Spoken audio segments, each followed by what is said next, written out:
all women are different, but they are all women, this video is androcentric from a men's point of view and is presented as opinion, commentary, and debate. Expressing opinions is not violence. These are ideas to challenge, question, and argue in public, because classical liberalism relies on the First Amendment for its dialectic. If you are a feminist, then consider this. If patriarchy truly existed as claimed, feminism could not. And if all men are trash and women are equal to men, then what are we to conclude? Women will die for their children, men will die for their wives and children, and God chose to die for all mankind. Authority rolls up with responsibility. If this framing of facts offends you, click off to a cute cat video. Proceeding further will expose you to gamma bias and criticism directed at ideas, claims, institutions, not at any individual's virtue or dignity.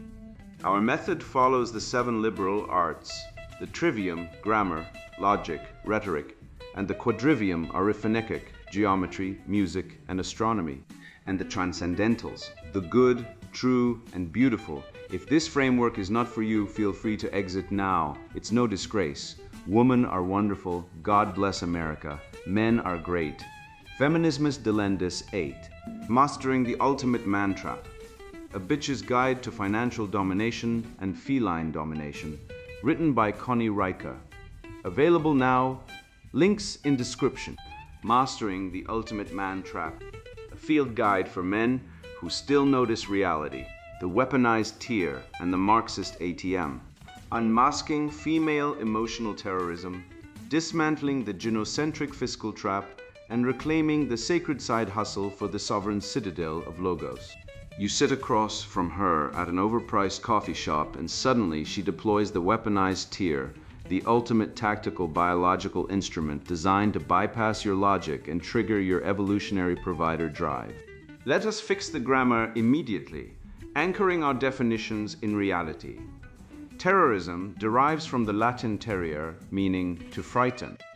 What we face today is the total social normalization of female emotional terrorism, a systemic hypergamous strategy that uses the threat of psychological annihilation to extract compliance from men. You have been conditioned to pathologize your own sovereign logos as mean, while her emotional volatility is celebrated as empowered expression. I am here to rip the veil off this gynocentric fraud.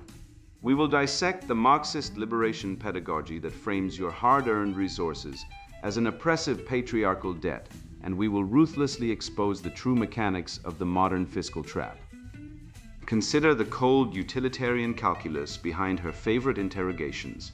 What are your financial goals, or do you have a side hustle? This is not a romantic inquiry into your masculine vocation from the Latin vocare, a divine calling. It is a predatory audit of your utility as a state-enforced ATM. The syllogism is elementary and irrefutable. The free market compensates labor based on marginal productivity, risk assumption, and uninterrupted attachment to the workforce. Women, on aggregate, work fewer hours, take vastly more sabbaticals, and actively avoid high-risk, high-fatality professions.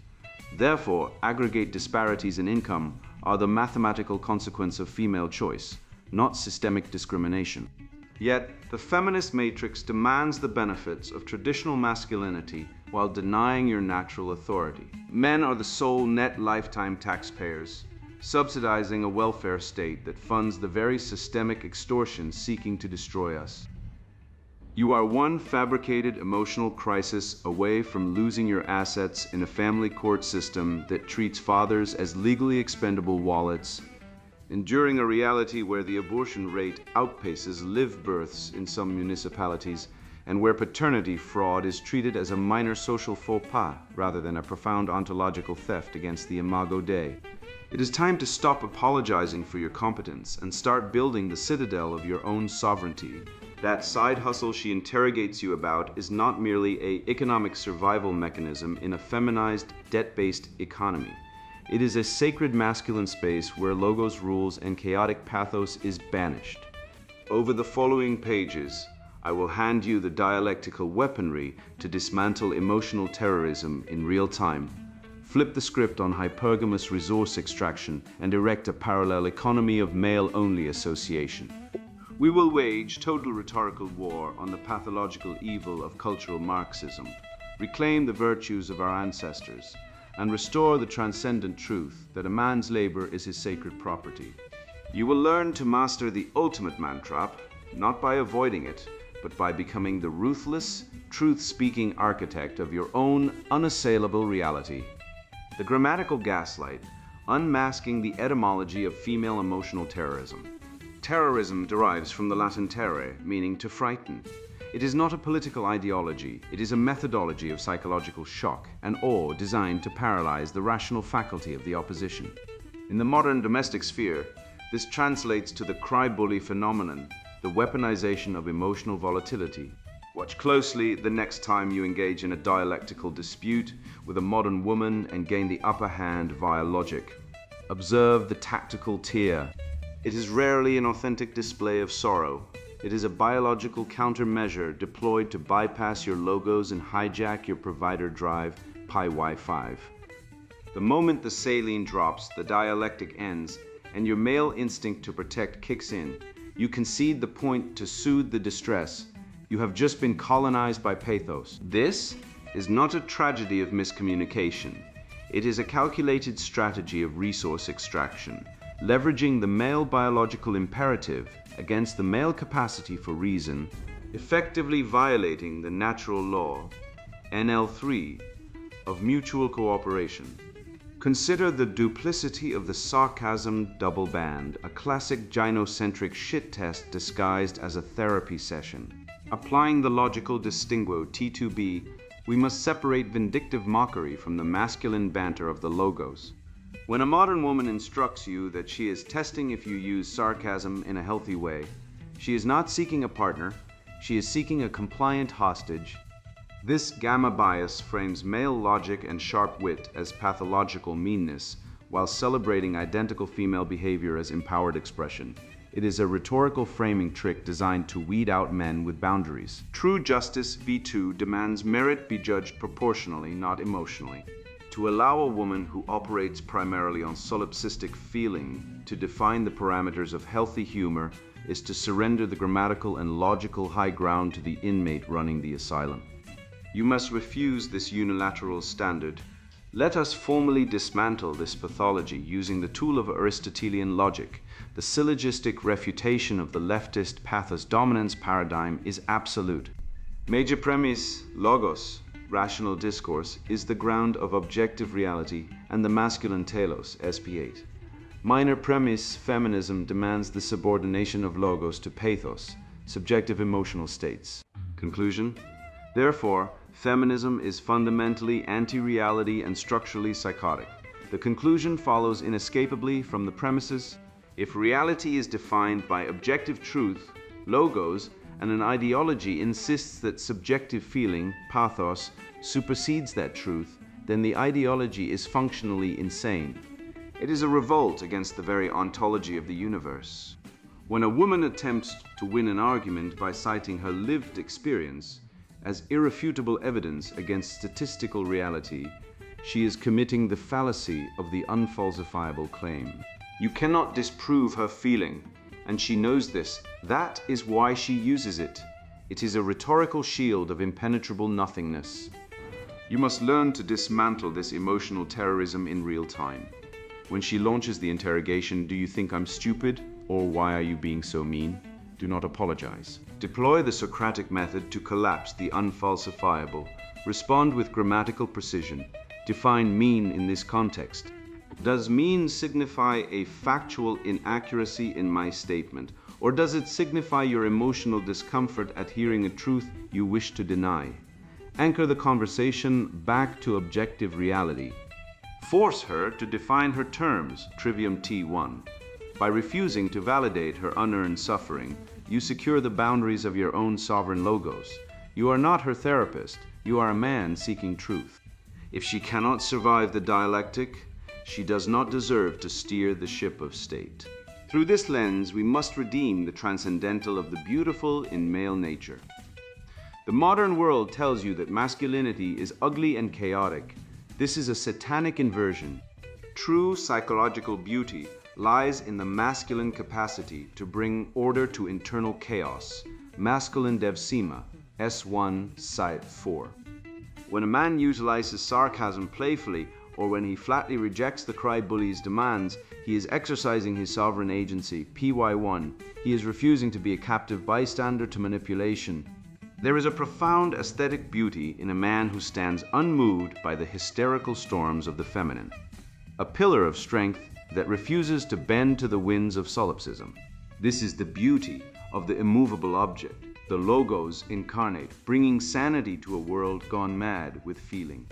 The Thomistic remedy to this emotional tyranny is the cultivation of the Stoic affect Pi 7. The properly initiated masculine spirit feels fully, perhaps more deeply than the hysterical woman, but he expresses selectively. He possesses gravitas, V9. He is a man of weight and presence, not a performer of emotional theater. When the screaming starts, when the tears flow, when the accusations of toxicity fly, you must become the stone. Do not explain your emotions to justify hers. Do not match her volume. Simply look at her, state the truth, and hold the line. The properly ordered man operates from a center of stillness. He is the anchor that holds the ship steady while the tempest rages, refusing to let the chaos of the feminine drown the civilization he is sworn to protect. I assure you, once you successfully anchor your spirit in the unyielding bedrock of Stoic affect and ruthlessly rout the pathetic, tear-stained sieges of emotional terrorism, you will immediately discover the true, material objective of this psychological warfare. The disordered pathos of the modern female is but a biological battering ram designed to breach your rational perimeter so the literal looting of your livelihood can commence. Make no mistake, you are not merely fighting a war of feelings, you are defending a fortress of capital. The feminism that demands you subordinate your logos to her ever-shifting moods is the exact same demonic ideology that demands unrestricted access to your estate. When a woman realizes she cannot manipulate your soul, she will satiate her hypergamous envy by weaponizing the state to extract her tribute by force. Brace yourself to observe the sheer unvarnished gluttony of the genocentric machine when it drops the mask of romantic vulnerability and reaches directly for your wallet. The liberation pedagogy of envy, deconstructing the genocentric fiscal trap. Consider the cold, hard arithmetic of the modern genocentric extortion racket, a system so brazen in its theft that it would make a highway robber blush. By every empirical metric, men function as the sole net lifetime taxpayers, pumping trillions into a bloated welfare state that fundamentally exists to subsidize female consumerism and poor life choices. While the masculine spirit generates industry, V8, building the bridges, mining the coal, and writing the code, Leviathan siphons this energy to fund the very bureaucratic Satanism that seeks to destroy him. This is not a societal partnership, it is a parasitic extraction. You are the host, and the progressive state is the tick, fattening itself on your labor to finance the liberation of a demographic that somehow still requires your money to survive. The leftists and their high priestesses of grievance worship at the altar of Paulo Freire's Pedagogy of the Oppressed, a text revered in academic echo chambers as a liberation manual, but recognizable to any logical man as a baptized handbook of Marxist resentment. Let us define terms precisely. As grammar demands, liberation from the Latin liberare implies setting free from constraint. Yet in the semantic drift of cultural Marxism, it has come to mean the state-sanctioned right to another man's labor. This ideology frames men as the universal oppressor and women as the systemic oppressed, a narrative that violently inverts the natural hierarchy, NL4. It weaponizes female inadequacy and lack of representation in high-stress, high-mortality fields into a societal debt that you, the working man, are forced to pay. They preach a gospel where envy is sanctified and competence is demonized. Do not be fooled by the sophistry, dismantle their arguments with the blade of formal logic. Consider the feminist wage gap myth, a statistical apparition dragged out every election cycle to stir up acedia VC5, the refusal to accept reality. We construct a categorical syllogism. Major premise: the free market compensates labor based on marginal productivity, assumed risk, and continuous attachment to the workforce. Minor premise: women on aggregate voluntarily select lower risk professions, work fewer lifetime hours, and take frequent sabbaticals for childcare. Conclusion: therefore, aggregate disparities in lifetime income are the mathematical consequence of aggregate individual choices, not systemic discrimination. QED: the leftist theory is self-refuting. If women were truly paid less for equal work, the greedy capitalists they despise would hire exclusively women to maximize profit. They do not, because the premise is a lie. Why, then, does the modern woman deploy the interrogation, "What are your financial goals?" with the mechanical precision of an IRS auditor? This is the hypophora of hypergamy. She asks because her evolutionary biology demands a surplus to extract, even as her feminist ideology denies you the authority to lead the household. She seeks the benefits of the patriarch, provision and protection, while reserving the right to detonate the family unit on a whim, aided by a family court system that treats fathers as ATM machines and children as state property. Her inquiry is not an assessment of your vocation, SP2, or character. It is a cold utilitarian calculation of your utility as a state-enforced extractor of resources. She wants to know if you are a high-yield bond. Look at the pathological spectacle of the boss babe, the corporate woman who imagines herself a titan of industry while serving as a mid-level HR enforcer for the woke orthodoxy. This creature is driven by acedia, VC5, a profound spiritual sloth that rejects the feminine telos of nurturing life, opting instead to mimetically compete with men in the sterile arena of corporate bureaucracy. She covets the vainglory VC6 of the corner office, but demands the safety nets of traditional femininity when the pressure mounts. She wants the prestige of the warrior without the risk of the front line. It is a cosmic joke, a rejection of nature so profound that it leaves her barren and medicated, clutching a participation trophy from the Human Resources Department while wondering why she is miserable. Under the rigorous light of natural law, NL6, a man's wealth is not merely currency. It is the crystallized extension of his labor, his time, and his finite life. To demand his resources through state-mandated wealth redistribution is an ontological theft. It violates the seventh commandment because it steals not just purchasing power, but the hours of a man's life he can never recover. This gynocentric fiscal trap views men not as autonomous beings endowed with dignity by the imago Dei SP1, but as disposable utility nodes. When the state taxes you to fund the bastardy of strangers or the gender studies degrees of your replacements, it is a direct violation of subsidiarity NL7, forcing you to finance your own civilizational collapse. Your defense is a logos-driven vetting process. When she asks about your finances, you must test her adherence to the virtue of temperance, V4. Flip the script. Ask her what she has built. Ask her how she manages debt. Test her respect for the family-first NL5 dynamic. Reject instantly any woman who views you merely as a stepping stone on her materialist ascent. A suitable mate seeks a co-builder, not a dependent. If she flinches at the thought of a joint mission, centered on virtue and progeny, but lights up at the mention of a joint bank account, you are staring into the void of hypergamy unchained. Reclaim your magnanimity, V5. This is the virtue of greatness of soul, the ambition to achieve noble things for the glory of God and the benefit of your people. Redirect your financial goals away from the insatiable maw of a feminized consumer culture and toward your own sovereignty.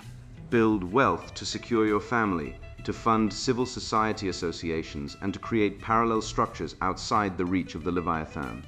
You are the architects of civilization.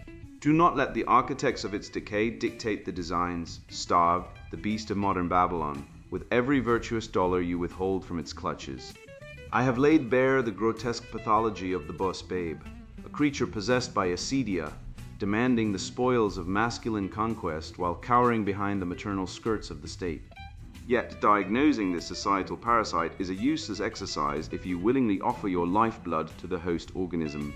You cannot wage a counter-revolution of logos against the gynocentric hydra while simultaneously genuflecting to its diversity-drunk HR inquisitors.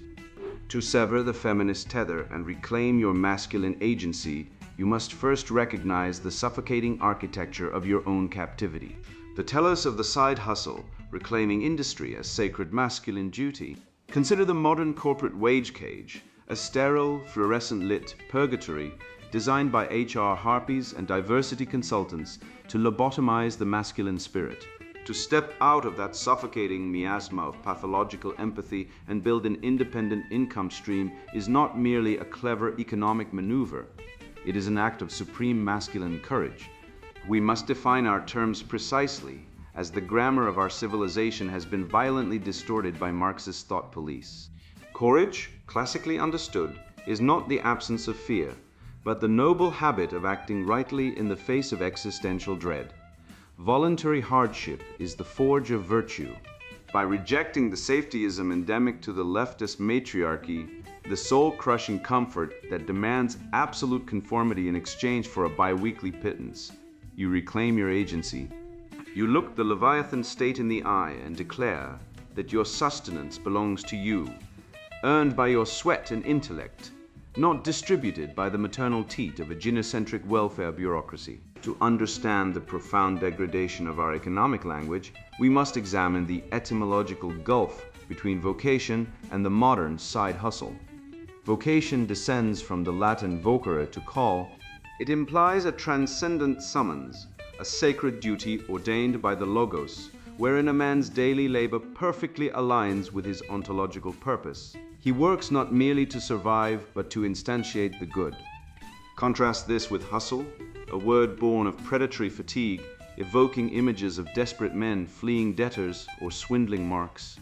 Cultural Marxism has systematically dismantled the sacred apprenticeship mastery ladder, stripping the working man of his noble guild and his communal dignity, reducing him to an atomized hustler scrambling for digital fiat in a hyper-inflated, debt-based economy. They stole your divine calling and replaced it with an Uber shift, expecting you to be grateful for the gig economy table scraps. The left's most venomous lie, a rhetorical toxin injected directly into the cultural bloodstream, is the doctrine of toxic masculinity. Let us dismantle this absurdity with the merciless blade of a disjunctive syllogism. Major premise: male drive, aggression, and competition either construct and sustain civilization, or they destroy it. Minor premise: the empirical, archaeological, and historical record of the human race universally confirms that male drive, aggression, and competition are the sole architects of every towering monument of Western civilization, from the aqueducts of Rome to the silicon microchip. Conclusion: therefore, male drive and competition construct and sustain civilization. To label the very engine of human progress as toxic is a self-refuting lie. The only toxicity is the pathological resentment of the cultural Marxists who, incapable of building anything themselves, seek to pathologize the competence of their betters. Male resourcefulness is not a disease to be treated by human resources. It is the antidote to the chaos of the natural world. The biological and economic illiteracy required to champion the feminist dogma of having it all is truly staggering to behold. The normalization of the dual-income household stands as one of the most destructive hoaxes ever perpetrated against the nuclear family. It is a matter of undeniable historical data. When the feminist movement successfully incentivized the wholesale migration of women into the corporate workforce during the 1970s, the labor supply effectively doubled, and the purchasing power of the family unit was violently halved. Women entered the cubicle farms, and the price of a modest home immediately adjusted to require 2 full-time incomes. Men did not spontaneously adopt side hustles out of a sudden, quan desire to ignore their families. They were violently forced into them just to survive the hyperinflationary trap set by gynocentric economic policy. The family unit, the foundational building block of any civilized society, was degraded to a state of perpetual exhaustion, too tired to notice the state's encroachment upon their parental rights. Why then does the left fiercely attack male-only spaces and independent male ventures? Because the independent venture is a sanctuary of logos where the chaotic pathos of the female-centric welfare state cannot trespass. Whether it is a timber workshop, a coding startup, or a local auto shop, The side hustle is an absolute ontological necessity. It provides a domain where competence speaks louder than victimhood, where the laws of physics and the unyielding logic of the market reign supreme over the petty emotional tyrannies of HR. Subsidiarity, the vital Western principle that matters ought to be handled by the smallest, most local competent authority, is alive and well in the male space. You cannot lecture a broken carburetor on intersectionality. It refuses to run on guilt. In this private economic fortress, a man breathes the rare air of objective reality. We must therefore radically redefine our understanding of resourcefulness. The blue-pilled simp grinds endlessly in a desperate bid to fund a gynocentric nightmare, buying the affections of an ungrateful partner who views him as nothing more than an ATM with a pulse. This is not provision, it is domestic slavery. True paternal duty is the sacred obligation to build a fortress of financial autonomy that shields your family from the corruption of the state. It is the father's absolute duty to amass the resources necessary to say no. No to the degenerate public school system that seeks to chemically and ideologically mutilate his sons. No to a legal framework that relentlessly favors maternal caprice over paternal justice. Your wealth is your armor, your side hustle is your sovereign territory. The telos of the side hustle is nothing less than the erection of a parallel economy. Look at the ruins of the modern corporate hegemony, a decaying Babylon ruled by diversity quotas, speech codes, and the systemic demonization of unapologetic competence. You cannot reform a system that is functioning exactly as its cultural Marxist architects intended, namely, to dispossess you of your birthright. The rational man does not beg for a seat at a table that is actively poisoning him. He builds his own. Redirect every ounce of your surplus labor into male-owned, male-operated ventures. Forge unbreakable alliances with other men of virtue, operating strictly on the principles of merit and mutual respect. Starve the woke beast of your tax dollars and your genius. Build a parallel civilization grounded in the logos, and let the hollowed-out husk of the matriarchy collapse under its own unnatural, parasitic weight. If your passive compliance is the lifeblood of this anti-civilization, then your absolute, unapologetic refusal is the tourniquet that saves your soul. To sever the vein, you must master the most weaponized syllable in the Western canon: no. We have been culturally gaslit by the gynocentric matrix into believing that temperance, the cardinal virtue derived from the Latin temperare, meaning to govern, restrain, and mix in proper proportion, requires you to politely tolerate the shrieking emotional terrorism of modern women and the insatiable appetite of the state. I tell you, this is a categorical inversion of the truth. True masculine temperance is the iron gate of the will. It is the tactical, ruthless refusal to validate the delusions of hypergamy, the absolute denial of commitment to those who offer no honor, and the permanent withholding of your vital resources from a parasite class that actively seeks your destruction. The architecture of the androcentric exit, recreating the citadel of logos. According to the Centers for Disease Control and Prevention, the suicide rate among men in the United States is nearly 4 times higher than that of women. We are living amidst a silent slaughter of the architects of civilization, and yet the Marxist megaphone of cultural decay commands you to check your privilege. This is not a public health crisis. It is the eschatological terminus of a gynocentric death cult. Thomas Aquinas defined evil not as a positive substance, but as a privation, a vacuum of due good. Look at the modern Babylon we inhabit. A civilization that punishes competence and rewards victimhood is ontologically starving. A society built on the lie of gender equivalence and the systematic theft of male labor is not progressing. It is decomposing. It is a corpse animated only by the stolen capital of the very men it despises, and your compliance is the life support system of your own destruction. The entire structural integrity of this woke matrix depends on a conspiracy of silence, enforced by the terror of social ostracization and the gamma bias of a feminized media. It relies on you being too terrified to point out that the emperor is not only naked, but biologically male and demanding you pay for his hormones. You must speak the truth with the furious intensity of a man who has nothing left to lose and a civilization to reclaim. Women are inherently hypergamous. They seek the highest status male their beauty can capture, and failing that, they enlist the state as a substitute husband. The state is inherently parasitic, weaponizing the family courts to transfer wealth from industrious men to ungrateful dependents. Leftist ideology is inherently evil, rotting the foundations of reality with the lie that equality of outcome is righteous. Simply refusing to parrot the lie is an act of rebellion. Naming these demons shrinks their power to a pathetic, whimpering shadow. Let us perform a sharp distinguo on the nature of male desire. The gynocentric matrix sells you the Hollywood fantasy, that your highest calling is to be loved by a woman. This is a trap of pathetic proportions. The psychological architecture of the male is wired for respect, not affection. A woman who demands your resources, your time, and your sweat, while simultaneously denying your natural headship and mocking your authority, is not offering you love, she is fitting you for a collar. To accept the premise that a man should be grateful for the love of a disrespectful partner is to accept the status of a household pet.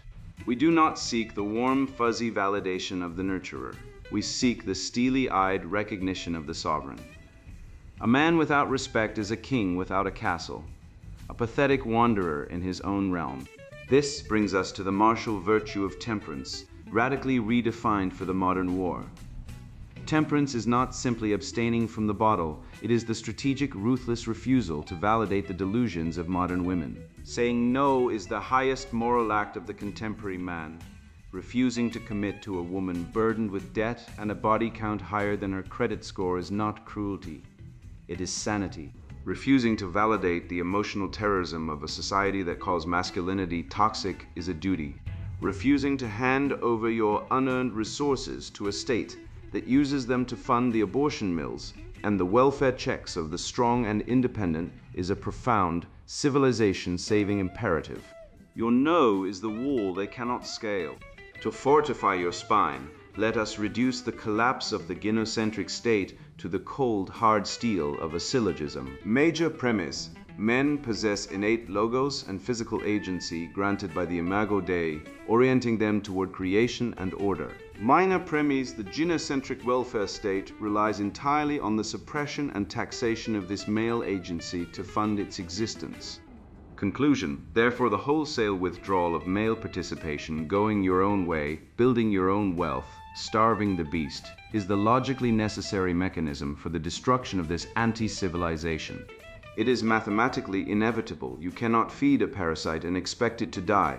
Stop feeding it as the old world crumbles under the weight of its own estrogenic insanity. We must look to the rarely cited traditions of Western civilization to rebuild. The mixed constitution of antiquity understood that voting must be tethered to skin in the game. A republic where the parasite class votes itself, the wealth of the producer class, is not a democracy. It is a slow-motion lynching of the competent. Political authority must be restored to those who carry the burden, net taxpayers and property owners. It is an empirical, data-driven fact that men are the only net lifetime taxpayers. Women, as a demographic class, consume more in state resources than they contribute in taxation. Allowing those who extract from the system to dictate the terms of the system is a violation of natural law and a logical absurdity. The franchise must be earned through contribution, not given as a right of mere existence. The ultimate refutation of the gynocentric matrix is the man who has mastered himself. Consider the archetype of the king. He does not beg for scraps from the table of feminine approval.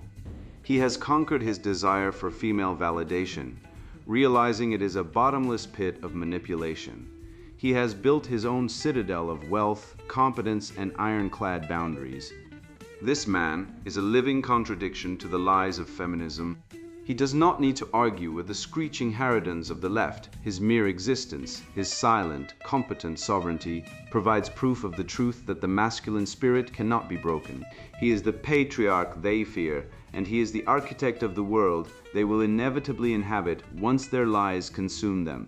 This reconstruction begins in the monastery of the mind. You must form accountability bands, small, tight-knit groups of men who hold each other to the standard of the logos. Silence the shrill, chaotic voices of the feminine matrix, and take up the hero path. Discipline your body, sharpen your intellect, and amass your capital. Let the transcendentals, the good, the true, and the beautiful be your soul guiding lights. The good is what you build. The true is the reality you accept without flinching. The beautiful is the order you impose on the chaos. Walk forward, knowing that the future belongs to those who show up, build, and refuse to apologize for their strength. You have been fed a diet of pathological lies since the day you could first breathe. You were told that your masculine drive was toxic, that your rational logic was oppressive, and that your ultimate purpose was to serve as a disposable beast of burden for a perpetually ungrateful matriarchy. Look at the empirical wreckage of this gynocentric dystopia. Nearly 80% of all suicides are men. Over 80% of homeless are men. And family courts routinely treat fathers as little more than state-enforced ATMs, seizing the children they love to subsidize the chaotic whims of their mothers. We exist under a systemic conspiracy of silence regarding female nature, a relentless shadow campaign designed to hide the devastating realities of hypergamy, the weaponization of emotional terrorism, and a cuckoldry rate that quietly mocks the very concept of paternal certainty. The feminine matrix demands your unyielding submission, your silenced voice, your endless apologies, and the fruit of your labor. But you have just walked through the fire and emerged with your eyes wide open, by dissecting the Marxist framing, dismantling the false grammar of emotional intelligence, and deploying the merciless blade of Aristotelian logic. You have broken the spell. You now clearly see the shit tests and the artificial guilt, and you realize that the modern feminist dogma is a self-refuting absurdity, a shrieking, sterile ideology that desperately bites the very masculine hand that built, fed, and defended the entirety of human civilization.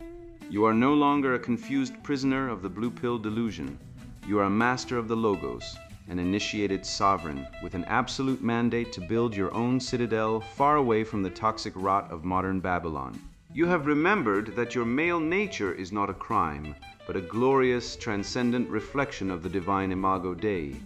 Armed with the timeless traditions of the Western canon, you now know exactly what you must do. You must fiercely protect your time, your sovereignty, and your wealth, the true extensions of your finite life, refusing to hand them over to any state or shrieking harpy that attempts to guilt you into funding her bitter, impurpled rebellion against natural law.